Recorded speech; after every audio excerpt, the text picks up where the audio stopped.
하나님 말씀은 레위기 5장입니다. 14절에서 19절까지 말씀을 같이 합독하겠습니다. 레위기 5장 14절에서 19절까지 말씀을 같이 우리가 합독하겠습니다. 여호와께서 모세에게 말씀하여 이르시되 누구든지 여호와의 성물에 대하여 부지 중에 범죄하였으면 여호와께 속건제를 드리되 내가 지정한 가치를 따라 성소의 세겔로 몇 세겔 은에 상당한 흠없는 순양을 양떼 중에서 끌어다가 속건제로 드려서 성물에 대한 잘못을 보상하되 그것의 5분의 1을 더하여 제사장에게 줄 것이요 제사장은 그 속건제의 순양으로 그를 위하여 속죄한즉 그가 사함을 받으리라. 만일 누구든지 여호와의 계명 중 하나를 부지 중에 범하여도 허물이라 벌을 당할 것이니 그는 내가 지정한 가치대로 양떼 중 흠없는 순양을 속건제물로 제사장에게로 가져갈 것이요 제사장은 그가 부지 중에 범죄한 허물을 위하여 속죄한즉 그가 사함을 받으리라. 이는 속건제니 그가 여호와 앞에 참으로 잘못을 저질렀음이니라. 아멘.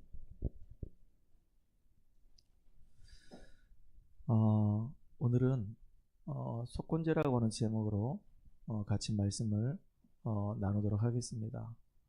우리 옆 사람하고 같이 인사합시다. 당신은 보배롭고 존귀한 자입니다. 한 번 더 인사합시다. 매 사건마다 복음을 누립시다. 우리가 레위기를 하나씩 이렇게 살피면서 제가 하나님께 참 감사한 게 뭐냐면 예배에 대한 생각이 시간이 가면 갈수록 조금씩 제 마음에 새롭게 이렇게 다가오는 것 같아요. 예배가 이렇게 중요한 거구나. 우리 인간의 행위로서 가장 아름다운 것이 하나님을 향해서 우리가 드리는 이 예배구나. 너무 이게 감사한 겁니다. 여러분들 우리 지난주에 잠깐 말씀 나눴던 것처럼 저와 여러분의 삶 속에서 나 혼자 있을 때 만약에 예배가 된다고 한다면 또 오늘처럼 우리가 다 함께 모여서 이렇게 예배할 때 예배에 우리가 승리할 수 있다고 한다면 또 내가 지금 몸담고 일을 하고 있는 이 현장에서 그 현장을 정말로 마음에 품고 그 현장에 하나님 나라가 임하길 기도하는 마음으로 우리가 예배 드릴 수 있다고 한다면 오늘날 저와 여러분은 응답의 자리에 또 성공의 자리에 정복의 자리에 있음을 확인하는 날이 오게 될 겁니다. 예배 시간에 하나님 주시는 그 말씀이 그 복음의 말씀이 내 귀에 들려지고 그 말씀이 내 마음에 담겨지고 그 말씀이 내 영혼 속에 계속 각인 뿌리 체질되어지게 되면 오늘날 이제 하나님이 기뻐하시는 복음의 망대로 딱 서게 될 겁니다. 여러분 때문에 여러분의 가정이, 여러분 때문에 여러분의 현장과 후대와 이 교회가 사는 놀라운 일들이 일어날 것이라고 저는 확신합니다. 특별히 이제 2025년도가 이제 얼마 남지 않았죠. 이제 며칠만 지나고 나면 또 2025년도가 이제 새롭게 시작이 됩니다. 12월 달이 되면서 제가 계속 기도하는 게 있어요. 하나님, 올해 2025년도 하나님 저에게 주셨던 원단의 응답이 어느 만큼 저한테 이루어졌습니까? 라고 점검을 해봤습니다. 근데 상반기 때는 아무런 응답이 없는 것처럼 보였어요. 오히려 있던 문제도 없던 일들도 막 문제가 생겨서 어려움이 막 저한테 왔었단 말이에요. 근데 하반기가 되면서부터 이상하게 마음이 이제 평안해지고 안정화되면서 현장에 이제 문도 열리기 시작했고 이제 사역이 지속되기 시작했단 말이에요. 참 감사합니다. 내가 하나님 앞에 왕같은 제사장으로서 또 하나님의 거룩한 백성으로 소유된 백성으로 귀한 빛을 전하는 선지자로서 이렇게 사역을 내가 감당할 수 있는 게 너무 감사합니다. 이런 고백을 하게 됐고요. 또 우리 윤호도 이제 어려운 가운데 있지만은 또 예배 자리에 이렇게 마음의 결단 내리고 오게 되고 또 하나님께서 또 소중한 또 민재도 연결시켜서 이렇게 오게 되고 한 명씩 한 명씩 계속 이렇게 연결되는 겁니다. 저는 하나님 앞에 참 감사하다. 이거밖에 얘기할 게 없어요.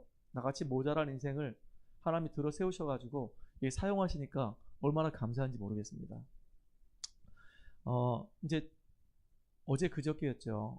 금요일날 예배를 드리는데 우리 용덕이가 그런 얘기 하는 겁니다.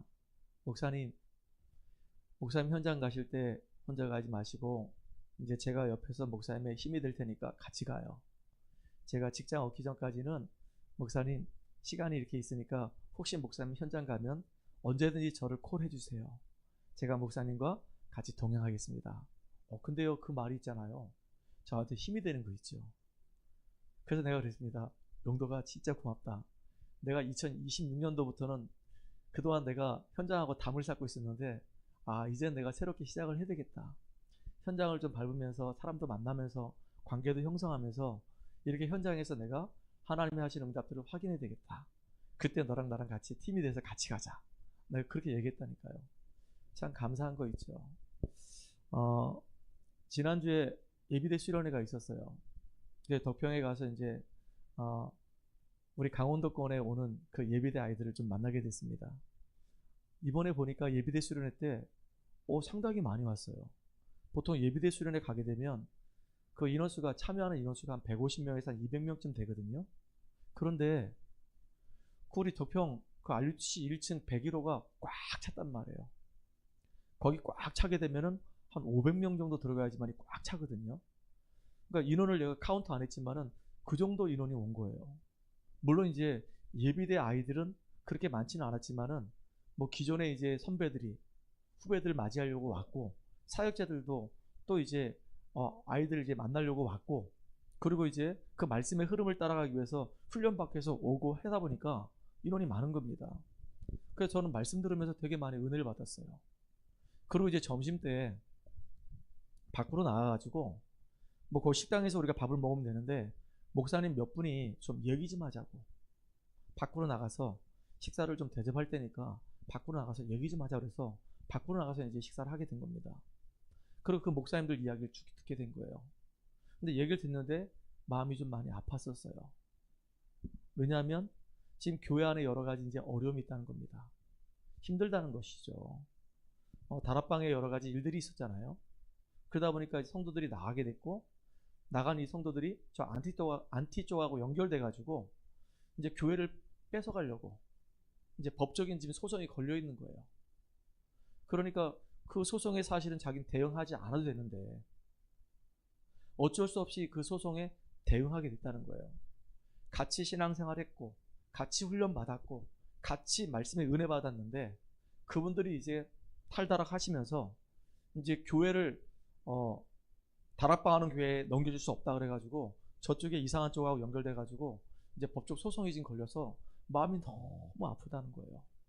그 성도들하고 같이 함께하지 못한 것도 아픈데 그들이 떠나가는 것도 아픈데 그분들이 이 교회를 또 가져가겠다고 이제 법적 싸움이 일어나가지고 교회가 지금 둘로 나눠져서 지금 한쪽은 대항하는 쪽, 한쪽은 지금 그걸 잡아삼키려고 하는 쪽.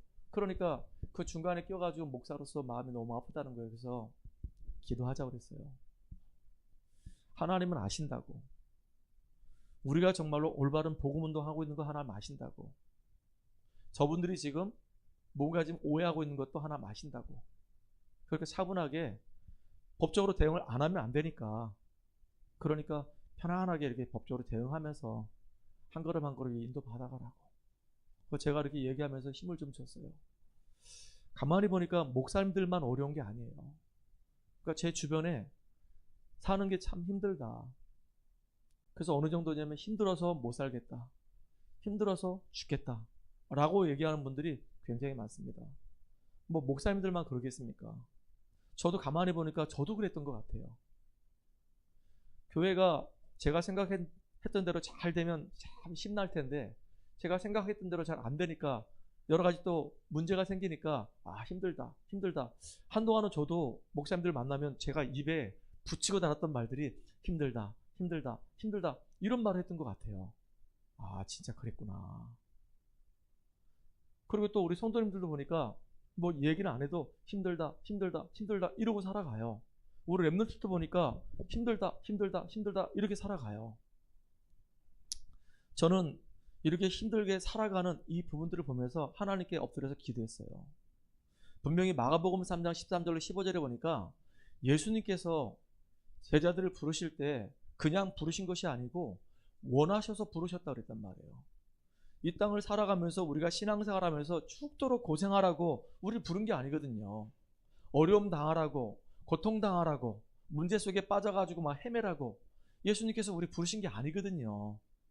분명히 예수님께서 우리를 부르실 때는 원하셔서 우리를 부르셨단 말이에요. 그럼 도대체 예수님이 원하시는 게 도대체 뭘까? 한번 우리가 생각만 해도요, 많은 답들을 찾아낼 수 있단 말이에요. 언제요? 너무 내가 힘들고 어려울 때.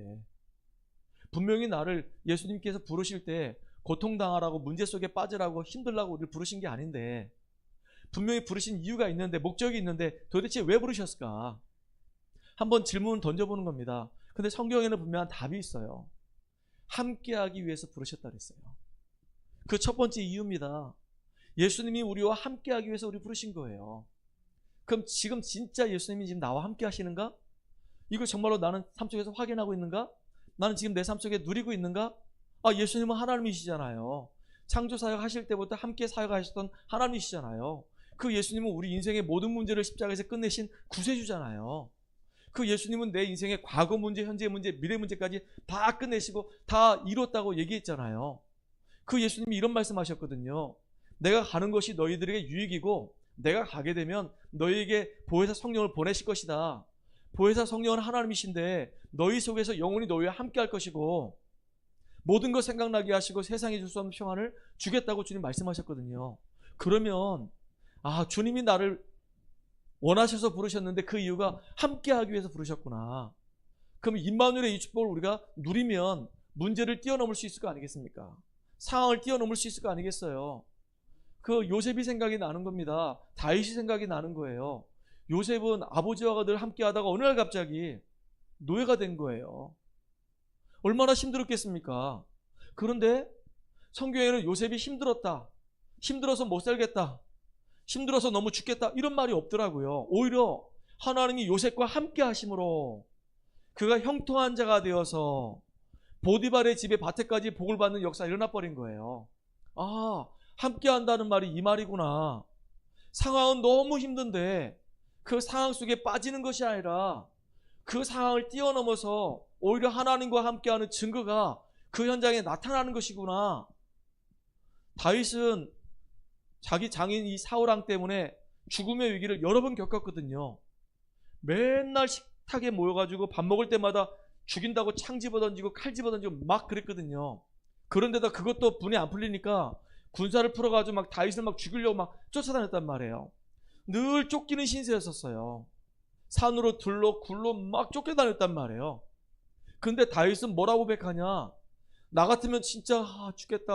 진짜 내가 잘못한 것도 없는데 왜 자꾸 날 잡아 죽이려고 이렇게 막 애를 쓸까? 맨날 피해 다녀야 되고 맨날 도망 다녀야 되고 너무 힘든 인생인데, 근데 다윗은 힘들다고 고백하지 않고 여호와가 나의 목자시고 여호와가 나의 산성이시고 여호와가 나의 방패시고 여호와가 나의 왕이시라고, 여호와가 나의 목자시니까 내가 부족함이 없다고, 사망의 음침한 골짜기를 다닐지라도 내가 해를 두려워하지 않는 것은 주의 지팡이가 나를 안위하신다고 믿음 고백하는 거 있죠.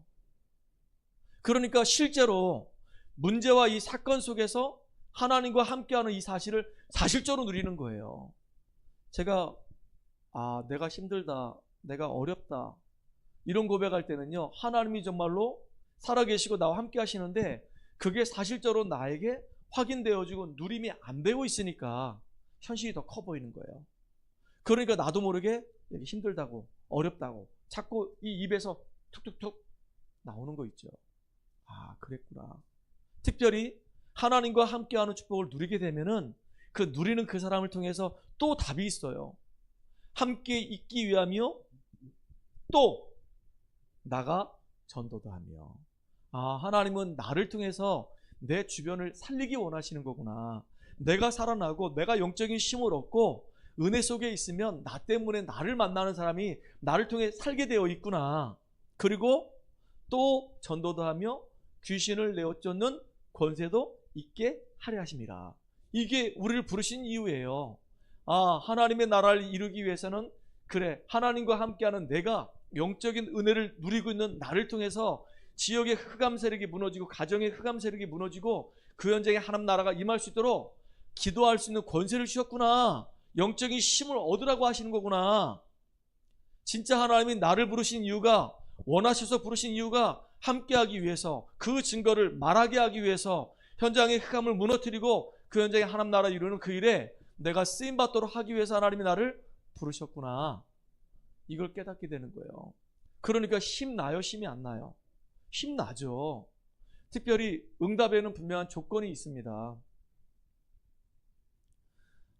진짜 부자들은요, 오늘날 갑자기 사실은 부자가 되는 게 아니에요. 부자가 될 수밖에 없는 조건들을 갖추고 있었기 때문에 부자가 되는 겁니다. 갑자기 복권을 딱 샀는데 이 로또에 당첨돼가지고 막 20억 당첨된 거예요. 그 다른 말로 벼락부자라고 얘기하죠. 근데 벼락부자들이 제대로 사는 사람이 별로 없더라고요. 거의 99.9%가 다 벼락부자가 되고 나서 꽁돈이 들어오니까 다 오히려 더 망해버렸어요. 진짜 안타깝죠. 여러분들, 우리가 건강한 것도요, 건강하다 그럴 때는요, 그날 그냥 갑자기 건강한 게 아닙니다. 그 사람이 건강할 수밖에 없는 요소를 갖고 있는 거예요. 평상시에 식단 조절하고 있고 자기 몸에 대해서 건강의 소중함을 알고 늘 운동을 하고 있는 사람들은 몸이 건강해질 수밖에 없는 겁니다. 갑자기 병들었다. 그럼 오늘 갑자기 내가 병이 생겨가지고 몸이 아프게 생겼어. 근데 오늘 갑자기 아니에요. 그 사람은 병이 들 수밖에 없는 요소를 가지고 있는 겁니다. 식단 관리 안 하고 운동 안 하고 그렇게 하다 보니까 점점점 몸은요, 면역력이 떨어지고요. 어느 날 갑자기 이게 쌓여가지고 이제는 내가 지탱할 수 없는 상태가 되면 이제 그게 이제 병으로 이제 쫙 발전하는 거란 말이에요. 그러니까 응답은요, 항상 이렇게 될 수밖에 없는 이유와 조건들이 있단 말이에요. 저는 앞으로 2026년도 바라보면서 하나님, 이제 2026년도는 새로운 인생 전환점이 되길 원합니다. 그동안 우리가 하나님 말씀 따라서 인도받고 응답받아 왔다고 한다면 이제는 2026년도부터는 현장에서 우리가 새롭게 응답을 확인하고 누리는 전환점이 되길 원합니다. 그러려고 하다 보니까 이제 응답받을 수 있는 조건들을 갖춰야 되는 거예요. 근데 제가 의도적으로 하려고 했던 건 아니었었어요. 근데 이상하게 요즘 들어서 제가 진행되는 이 다락방에서요, 이상한 일들이 지금 벌어지고 있는 거예요. 어떤 일이 벌어지고 있냐면은, 저는 다락방을 할 때 제 매뉴얼이 있거든요. 항상 다락방을 하면 기본적으로 3분 구원의 길을 무조건 합니다.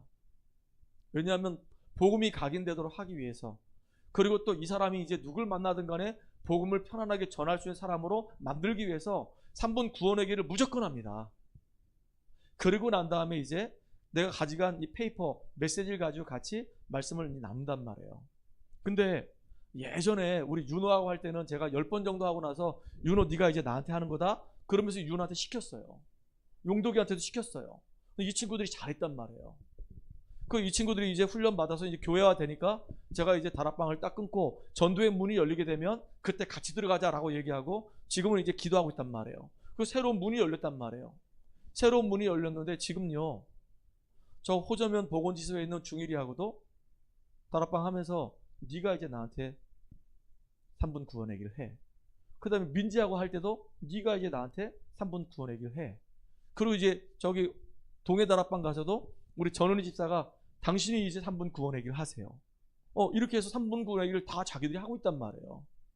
근데 처음부터 잘하진 못하겠죠. 조금씩 실수하는데 그게 오히려요, 전화위복이 되는 겁니다.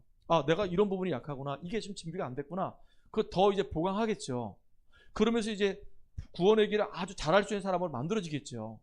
그리고 이제 복음 편지할 수 있는 사람으로 이제 하나씩 세워가는 겁니다. 현장에서 말씀 사역할 수 있는 일꾼들을 지금 준비해 가는 작업 속에 있어요. 그리고 또 제가 지금 준비하는 게 있습니다. 우리 이제 권사님 같은 경우는 이제 초등부 아이들도 교사로서 지도해봤고, 중등부 아이들도 교사로서 지도해봤고, 또 미술 심리 가지고 애들 이제 상태도 이렇게 이제 진단을 하고 이제 복음 가지고 답을 주는 훈련된 분이거든요. 너무 귀한 분이에요. 그리고 또 이제 우리 앞으로 교회 안에 뭐 유치부가 오거나 초등부가 올 걸 생각을 하고 준비가 안 되면 그릇이 준비 안 되면 안 당겨지잖아요.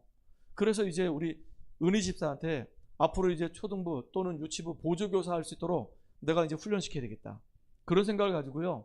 2026년도를 바라보면서 지금 계속 이제 그릇 넓히는 구상을 하는 거예요.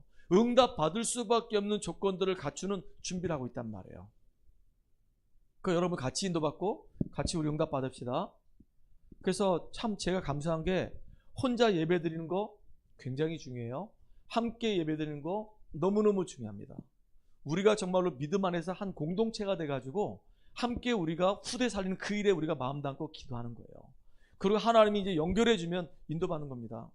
어떤 목사님이 저보고 그래요. 목사님 부러워요. 뭐가 부러워요? 저는 오히려 목사님이 부러운데 우리 교회는요 연세가 많으신 그 분들만 잔뜩 있어요. 그래서 진짜 우리 교회에 진짜 미래의 후대들이 왔으면 좋겠는데 아직 한 명도 없어요. 그냥 어른들만 있어요. 전부 다 평균 연령이 65세입니다. 그래요. 근데 우리 교회가 부럽대. 왜 부러워요? 그랬더니 젊은 애들이 많잖아요. 목사님 교회 평균 연령이 몇입니까? 그래서 우리는 30대입니다. 막 부럽다는 거예요. 근데 우리는 소망이 있잖아요. 이 젊은 친구들이 이렇게 있으니까 참 감사합니다. 저도 소망이 있어요. 누가 모르면 저한테 그럴 거예요. 제 나이. 저는 30대 후반입니다. 라고 얘기하고 싶어. 점점점 젊어지니까.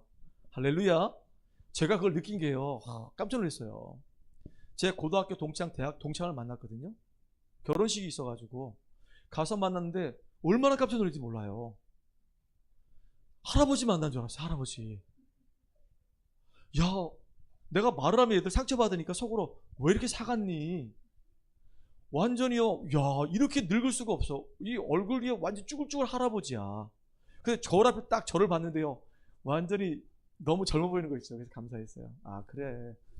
야, 이 보고만 있는 게 이게 축복이구나. 우리 장모님이 지금요 처녀라니까 지금.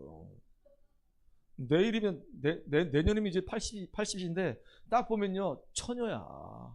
목소리가 짱짱하고 걸음걸이가 아주 활기 있어. 어깨 딱 펴고 딱 꼿꼿하게 딱 걸으셔. 야, 진짜 그래. 보고만 있는 게 이게 멋있는가. 지금 인터넷으로 예배드리실 텐데 아, 진짜 젊어가는 거예요. 젊어가는 거. 행복해지는 거예요. 자, 오늘은 주제가 속건제잖아요. 속건제의 이 말의 뜻이 있어요. 이 속이라고 하는 말은 뭐냐면 용서한다, 그런 말이에요. 그래서 이따가 우리 찬양 부르는데 속죄하신 구세주를 내가 찬송합니다, 이런 찬양 있잖아요. 속죄하신 구세주를, 다시 말하면 내 죄를 사해 주신, 내 죄를 용서해 주신 그 구세주를. 이 속이란 말은 용서하다, 그런 뜻이에요. 건이란 말은 뭐냐면 사건건이에요. 우리가 살다 보면 여러 가지 사건들이 일어나잖아요. 그 사건 속에서 죄를 지었는데 그 죄를 용서하시겠다, 그 얘기예요. 죄라고 하는 말은 예배를 말하는 겁니다. 그렇죠. 불신자들은 귀신한테 제사 지내지만 우리 신자들은 하나님께 제사를 지낸단 말이에요. 그걸 예배라고 얘기하잖아요. 그러면 성경에 보니까 성물에 대한 죄를 범했을 때, 그래서 하나님 앞에 속건제를 드리라는 겁니다. 그래서 속건제는요 항상 배상이 뒤따라요.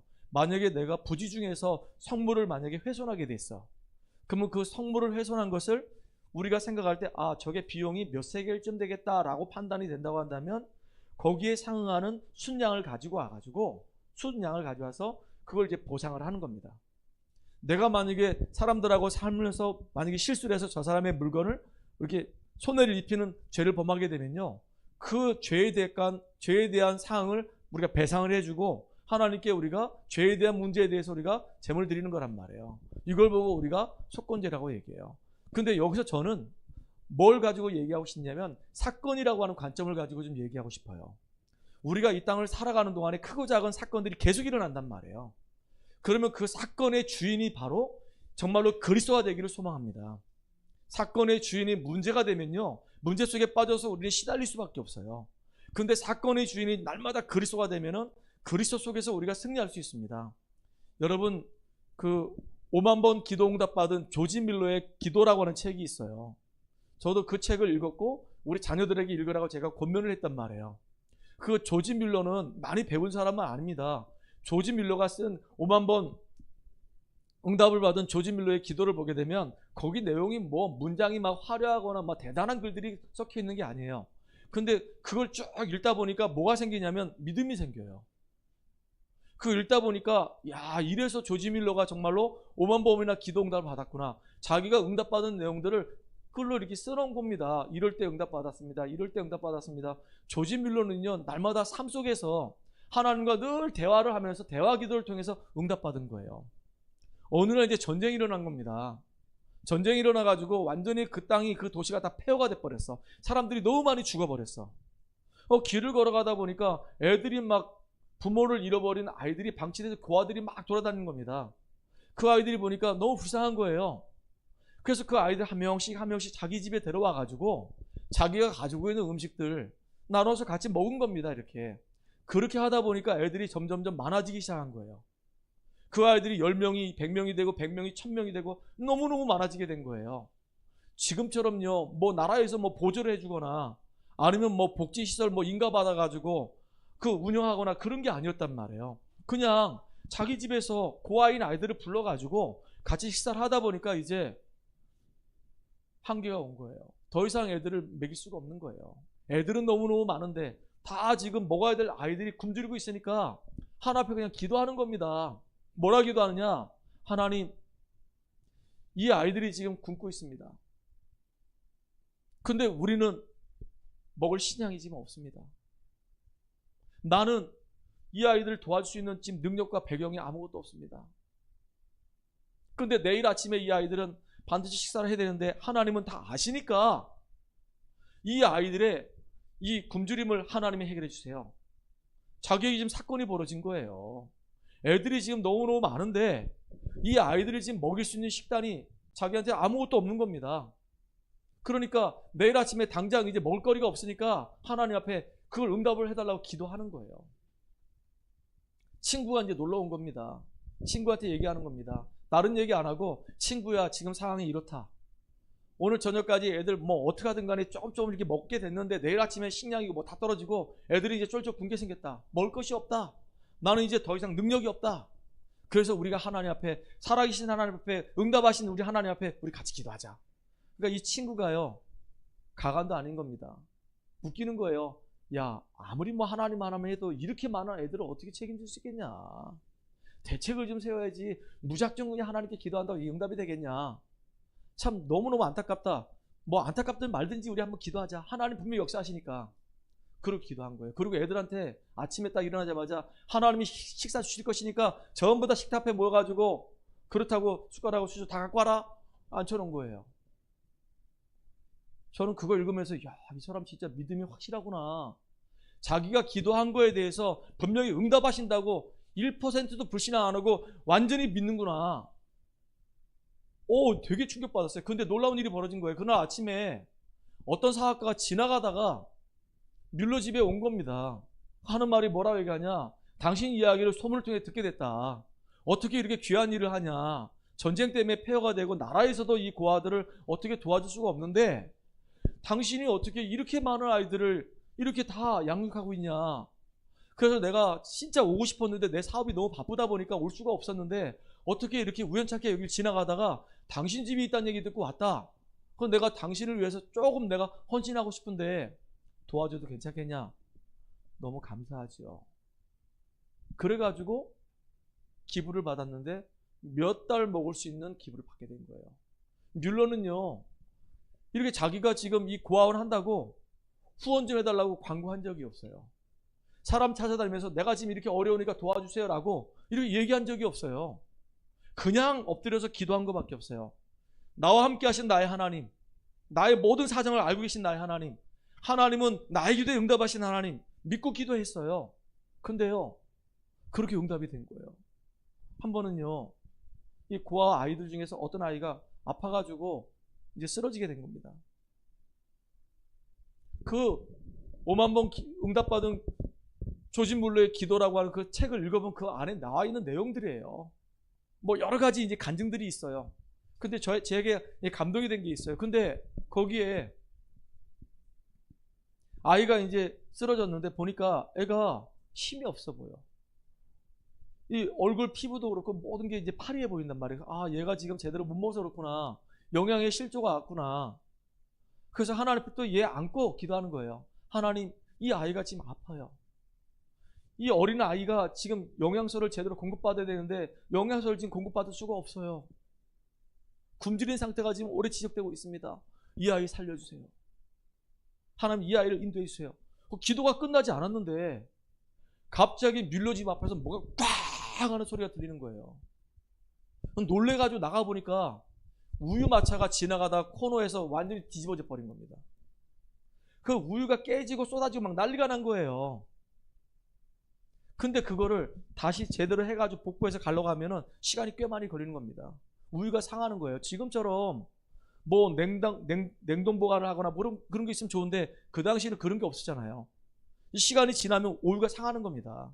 그러니까 그 고아원에다 그 우유를 다 준 거예요. 그 마차가, 우유 마차가 쓰러져가지고 완전히 그냥 다 박살나게 만들어놔가지고 애들이 그냥 우유를 먹게 만드는 거예요. 희한하게 하나님이 그렇게 하시는 겁니다. 사건이 일어날 때마다 문제 앞에 무너지는 것이 아니라 사건 캠프가 되어져서 사건이 있을 때마다 하나님께 엎드려서 기도하다가 계속 응답받는 겁니다. 저는 이거 보면서요, 야, 그래. 우리가 하루를 살아가는 동안에 크고 작은 일들이 계속 일어나는데 그 많은 일 속에서 그 사건의 주인이 그리스도가 되도록 고백하는 것이 너무 중요하겠다. 여러분들 한 주를 살아가는 동안에 크고 작은 일들이 있잖아요. 직장 생활하면서 크고 작은 일이 있고 또 가정에서도 크고 작은 일이 있고 교회 안에서 크고 작은 일이 있단 말이에요. 그때마다 우리가 불신앙 속에 빠지는 것이 아니라 이 문제를 해결할 수 있는 전능하신 주님 바라보고 기도하는 겁니다. 그래서 승리해서 우리가 응답받는 또 소중한 또 한 해가 되기를, 귀중한 시간 되기를 기도합니다. 특별히 이제 2026년도 이제 시작하기 전에 우리가 먼저 할 것이 있어요. 먼저 할 것이 있는데 그게 뭐냐면 버려야 됩니다. 세 가지를 빨리 버려야 돼요. 첫 번째가 애국근성 버려야 돼요. 노예근성 버려야 돼요. 광야근성 버려야 됩니다. 애국근성을 버리란 말은 뭐냐면 우리는 불신자 아니에요. 근데 그리스도 안에서 우리는 구원받은 하나님 자녀입니다. 이 땅을 살아갈 때 불신자가 하는 방법대로 살 필요가 없어요. 근데 애국근성을 안 버리게 되면 다 나 중심이에요. 전부 다 물질 중심이에요. 전부 다 세상 중심이에요. 불신자들은 전부 다 나 중심이에요. 내가 듣기 좋은 것만 들어. 내가 보고 싶은 것만 봐. 그러니까 결국 나한테 유익이 되고 나한테 이익이 되면 오케이 하고 나한테 이익이 안 되고 나한테 유익이 안 되면 다 차버려요. 이게 불신자들의 삶의 방법이란 말이에요. 그러니까 다 나 중심이고 가만히 보면 물질 중심이고 다 성공 중심이야. 이걸 빨리 내려놔야 되는 거예요. 우리 안에도 그런 게 있더라니까요. 나는 분명히 구원받은 축복의 사람인데도 불구하고 가만히 보면 결국은 다 나 중심이야. 우리는 하나님 중심 아니에요. 다 보니까 물질 중심이야. 우리가 예배 중심, 말씀 중심으로 가야 되는데 이상하게 세상이 먼저 앞서 있단 말이에요. 우리는 하나님께 영광 돌려야 되는데 그렇지 않고 우리는 자꾸 성공 중심이란 말이야. 기준이 성공이야. 우리 하나님 온데 간데 없어요. 다 세상 사람들이 걸어가는 그 방법대로 똑같이 살아간단 말이에요. 우리는 하나님의 언약을 가진 하나님의 백성들이기 때문에 나는 말씀 따라 인도받으면서 하나님이 하시는 응답들을 나는 확인할 것이다. 이렇게 우리는 바뀌어야 됩니다. 애굽 사상이 빨리 바뀌어야 돼요. 불신자들이 가지고 있는 그 사상이 아직까지 내 안에 있단 말이에요. 두 번째는 뭐냐면요, 노예 근성입니다. 우리도 모르게 뭔가에 지금 잡혀 있단 말이에요. 잡혀 있는 그 노예 근성에서 우리가 빠져나와야 되는 겁니다. 나라고 하는 이 생각의 틀에 딱 묶여 있어요. 그게 안 바뀌면요, 그것 때문에 우리가 어려움 당하는 거예요. 내 틀이 딱 형성돼 있어. 지금 내 생각이 딱 고착돼 있단 말이에요.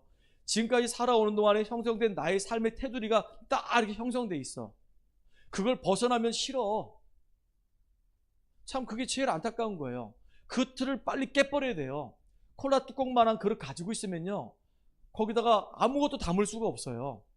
나라고 하는 틀을 깨트려야 되는데 나라고 하는 틀이 너무 강해가지고요, 그게 나를 사로잡고 있단 말이에요. 이렇게. 그리고 반복되는 실수가 자꾸 있어. 제가 한 번은요, 알코올 중독자를 만났는데요, 그분이 그런 고백해요. 내가 지금까지 이 커피숍을 운영하는데, 그래서 커피를 내 로스팅 하는데 내가 없으면 이 사업장은 돌아가지 않습니다. 근데 자기가 술만 먹으면 아무것도 할 수가 없어. 자기가 지금 몸 상태도 지금 완전히 지금 강경화 되기 바로 일보 직전이에요. 경계선상에 있단 말이에요. 그럼 자기 몸도 무너지고 자기 사업도 무너지고 다 무너진다는 거 알아. 그래서 내가 지금 술을 먹지 말든지 끊든지 이렇게 해야 된다는 거 아는데요. 어느 날 보니까 또 그 자리가 있어. 어느 날 보니까 또 그 자리가 있어. 술의 노예가 완전히 돼 있는 거예요. 나도 모르게 그 자리가 있는 거예요. 도박의 노예가 돼 있고 뭔가에 지금 자꾸 노예가 돼 있단 말이에요. 우리는요, 노예가 아닙니다. 예수 믿는 우리는 이제 하나님 자녀가 된 거예요. 완전히 묶였던 곳에서 자유함을 얻은 하나님 자녀가 된 겁니다. 우리는 성령의 인도받는 사람이 돼야 되는 거예요. 하나님의 인도받고 하나님 다스림 받는 사람이 돼야 되는 거예요. 이젠 노예가 아니고요, 하나님의 자녀인 우리는 하나님이 아예 우리 인생을 책임지시고 인도하시고 보장하시는 축복된 사람들이란 말이에요. 그 믿음을 가지고 우리가 살아가야 되는데 자꾸 과거의 틀에 뭔가 묶여가지고 거기서 우리가 못 벗어나고 있단 말이에요. 저를 가만히 봐도 그런 게 있어요. 제 생활의 패턴을 보게 되면요, 벗어나고 싶은데, 여기서 탈출하고 싶은데 이게 탈출이 안 돼. 늘 그 삶이 그 삶이고 늘 이상하게 너무 숨막히는 삶을 살아가는 거예요. 변화가 좀 일어나고 싶은데 이게 내 마음대로 안 돼. 나도 모르게 거기 딱 쪄들어 있어가지고 묶여 있단 말이에요 지금. 그러니까 무기력하고 무능하고 그렇단 말이에요. 한 예를 든다면 우리 랩런트들에게 아침형 인간 좀 되라. 저녁에 좀 일찍 자라. 최소한 12시 이전에는 자라. 그리고 아침에 좀 일찍 일어나라. 근데요, 아니, 안 돼요. 왜냐? 묶여 있어. 거기 노예가 돼 있단 말이에요. 그게 나한테 너무 익숙하게 지금 체질화돼 있단 말이에요. 변화해야 된다는 거 아는데도 변화가 안 돼. 바뀌어야 된다는 거 아는데도 바뀔 수가 없어. 내 생각이 완전히 거기에 딱 틀이 돼서 묶여 있단 말이에요. 그러면서 이제 노예 근성의 사람은 환경을 탁탁합니다. 이래서 문제고 저래서 안 되고 자꾸 환경 얘기한단 말이에요. 뭐가 문제고? 사실은 하나님은 그걸 뛰어넘을 수가 있잖아요. 그게 나한테 문제가 안 되잖아요. 근데 내가 자꾸 그 안에 갇히는 거예요. 나도 모르게 노예 습성이 돼가지고 자꾸 그 속에 들어가는 거예요. 그래서 우리는 빨리 여기서 해방돼야 돼요. 나의 틀을 깨버려라. 진짜 틀을 깨는 저와 여러분 되기 바랍니다. 사람마다 다 달라요. 저에게도 보니까 있더라니까요. 애굽 사상이 있어요. 나도 야, 목회 성공해야 되는데, 우리 교회가 부흥해야 되는데, 그래가지고 사람들 앞에 자꾸 맹달재 목사라는 이 이름을 내야 되는데, 이게 다 애굽 사상이에요. 그건 중요하지가 않아요. 그걸 깨버려야 되는 거예요. 하나님, 우리 교회는 너무 작아요. 함께 현장 가고 싶은데 아무도 같이 갈 수 있는 사람은 없어요.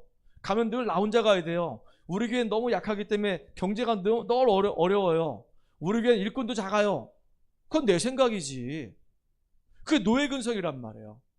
교회가 작고 성도가 없고 경제가 없기 때문에 아무것도 할 수 없어요. 아니요. 자꾸 나도 모르게 자꾸 그 속에 자꾸 들어가는 거예요. 모세는 죽어야 되는 거예요. 아무것도 없어. 지팡이밖에 없잖아요. 근데 내가 너와 함께 할 것이다. 그러니까 이스라엘 백성을 다 건져냈잖아요. 하나님 모세 한 사람을 통해서. 근데 나도 모르게 자꾸 안 된다고, 예전에 해봤다고, 해도 안 된다고 하는 뭔가 상처와 이 낙심된 것이 있기 때문에 자꾸 나도 모르게 그 속에 들어가서 노예가 아닌데 노예 같은 삶을 산단 말이에요. 노예 근성에서 벗어나라. 우리가 새로운 응답받기 위해서는요, 빨리 과거의 이 안 좋은 틀에서 깨부시고 거기서 나와야 되는 거예요. 근데 이게 내 힘으로 안 되더라고요. 그래서 지난주에 얘기했잖아요. 나의 잘못을 발견하고 깨닫는 것이 중요하다고.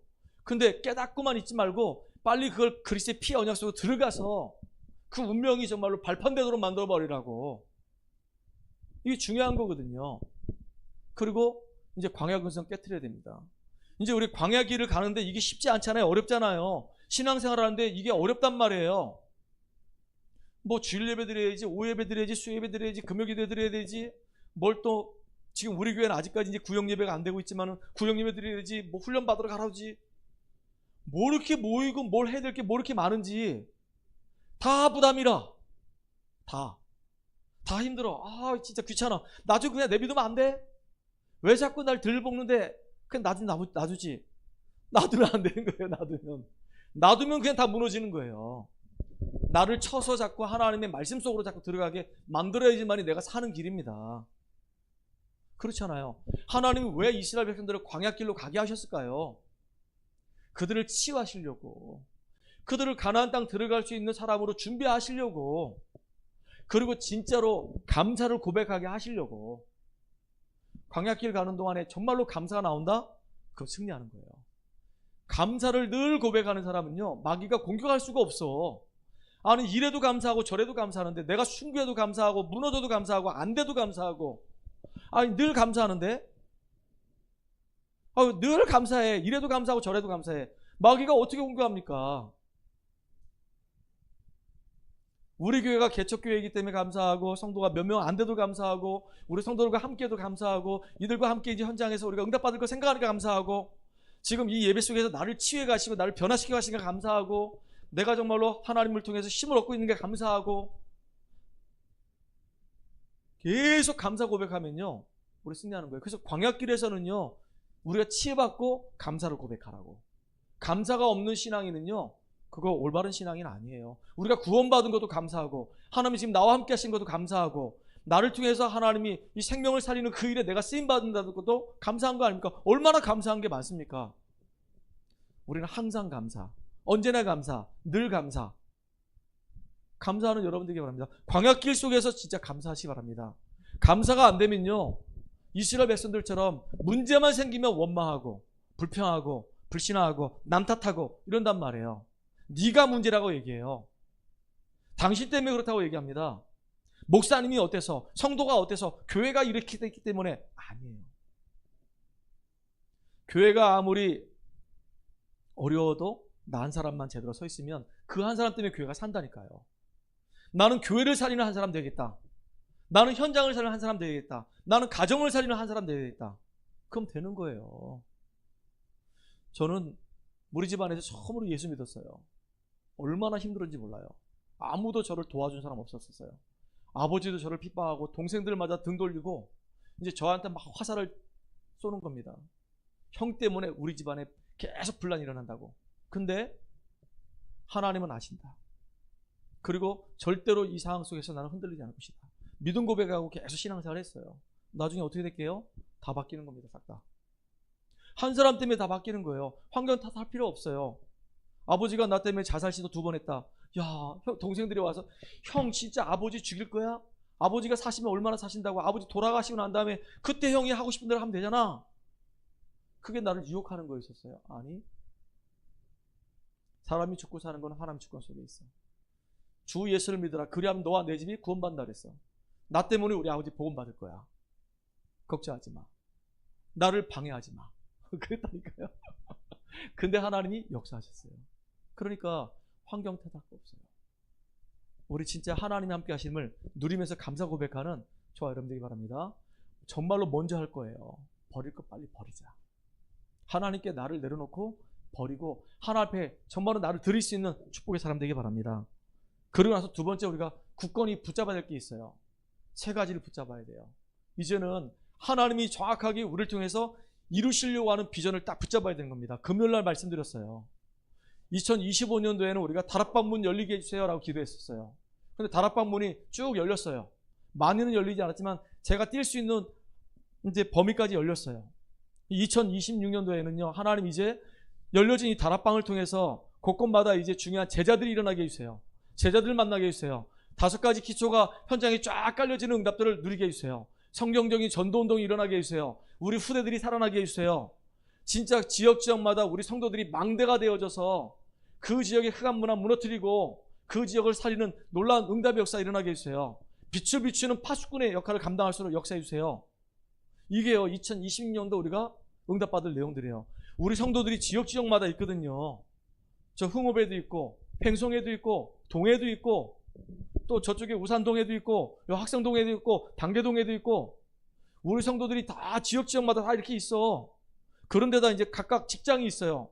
그 직장에서 빛을 비추는 망대 역할을 감당할 수 있도록, 그 직장에서 생명운동이 일어나도록, 그 직장 살릴 수 있도록 기도운동이 일어나도록 진짜 현장에서 사람 살리는 제자들이 일어나는 2026년도 되도록 우리가 분명한 비전을 붙잡고 같이 기도하는 겁니다.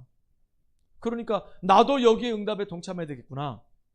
우리가 그냥 하는 게 아니잖아요. 우리는 결론이 있는 사람이에요. 우리는 결과도 알고 있어요. 이스라엘 민족들이 지금 광야 가지만 결국은 어떻게 됐죠? 가나안 땅 정복했어요. 이스라엘 민족들이 그렇게 불평과 불만과 불신앙이 많았던 그들에게 하나님은 함께 하셨고 그들을 치유하셔가지고 그들을 제자 삼으셔가지고 가나안 땅 결국 정복하게 만들었거든요.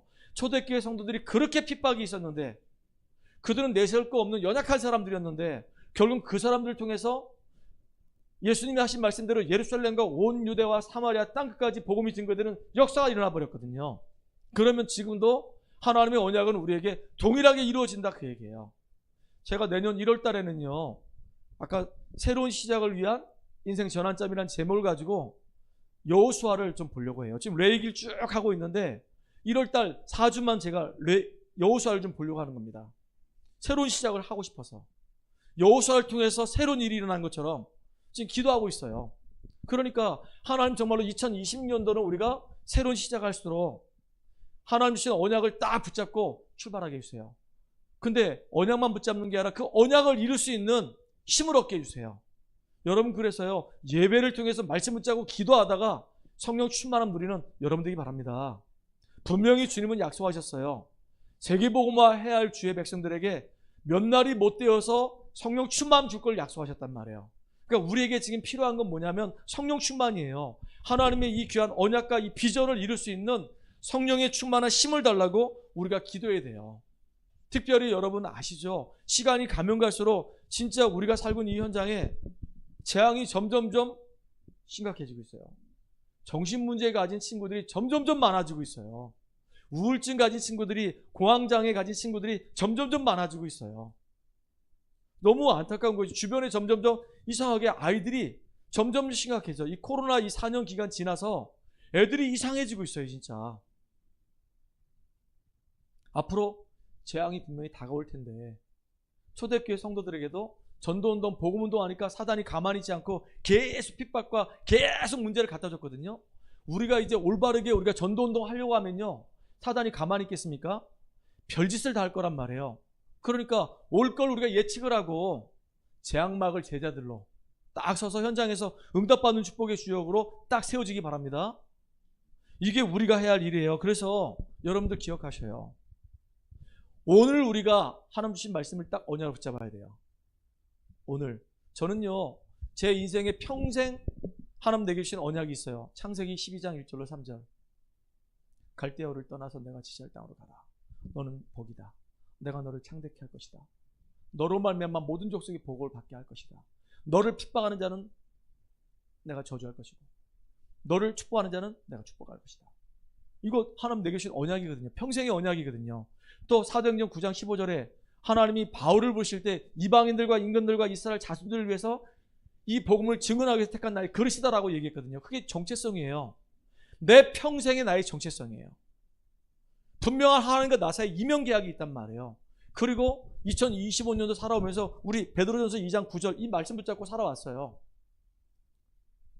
택하신 족속이요 거룩한 나라요 소유된 백성이요 왕같은 제사장이요 이 귀한 빛을 선전한 자로 하나님 나를 불러주셨구나. 이게 이제 1년 동안 내가 붙잡을 메시지였단 말이에요. 그럼 2020년도는요 인생 전환점이라는 메시지를 붙잡으면서 나를 바꿔가야 되는 거예요. 내 가정을 바꿔가고 나의 현장을 바꿔가야 되는 거예요. 우리 후대들을 바꿔가야 되는 겁니다. 인생 전환점을 만드는 시간이 돼야 되는 겁니다. 저는 1년 동안 이거 붙잡고 기도한 거예요. 베드로전서 2장 9절 정체성이 뭐냐 이거예요. 그리고요 매주마다 주시는 강단 말씀 붙잡고 승리하는 겁니다. 지난주에는요 예배하는 삶 그러면서 속죄제 얘기했죠. 우리의 인생이 예배드릴 때마다 어떤 마음으로 예배드리냐 어떤 중심으로 예배드리냐 예배드리기 전에 내 중심과 내 상태가 너무 중요하다. 예배드릴 때는요 반드시 응답받아 언약 붙잡고 그 속에서 내가 힘을 얻는 것이 너무 중요하다.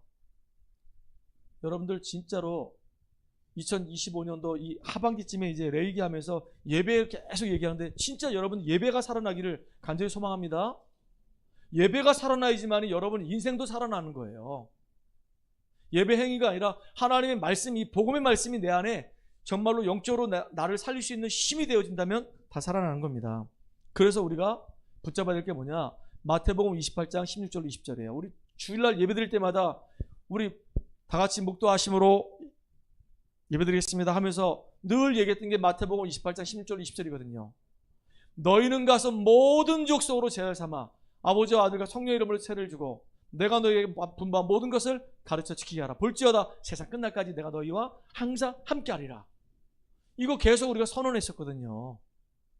근데 이 선언을 했는데 선언으로 끝나지 않고 연결되어서 작지만 아주 소중한 응답들이 연결됐단 말이에요. 얼마나 감사합니까? 그리고 이제 하나님의 나라의 일을 이루기 위해서 내게 가장 필요한 것은 다른 게 아니고 하나님 나에게 성령 충만함 주세요. 그래서 성령 충만함 누리는 우리가 되기 바랍니다. 얘기하다 보니까 말씀 굉장히 길어졌네요. 결론입니다. 그래서 버릴 것 버려라. 버릴 것 버리는데 왜 버려야 되느냐? 하나님이 원하시는 나를 세워야 되기 때문에. 찾을 걸 찾으라. 뭘 찾아야 되느냐? 이제 하나님 내게 주신 그 비전을 이룰 수 있는 하나님 주신 힘을 얻어야 되기 때문에 찾아야 됩니다. 그리고 우리가 누려라. 뭘 누려야 되냐? 하나님이 이미 준비해 놓으신 응답들을 우리가 이제 우리 삶의 현장에서 누리는 축복된 우리 증인들로 서기를 간절히 소망합니다. 기도하겠습니다. 하나님 감사합니다. 하나님의 놀라운 계획 속에 부름받아서 이제는 매 사건마다 날마다 그리스도가 주인이심을 고백하는 믿음의 사람 되게 하여 주시옵소서. 문제 만날 때 문제 속에 빠지는 것이 아니라 이제는 애굽 사상, 노예 근성, 광야 근성에서 벗어나고 하나님 주신 분명한 비전과 언약 붙잡고 그걸 이룰 수 있는 힘을 얻고 이제는 현장을 살려낼 수 있는 참된 증인들로 설 수 있도록 우리의 삶을 세밀히 인도해 주시옵소서. 예수님의 이름으로 감사하며 기도합나이다. 아멘. 찬송가 290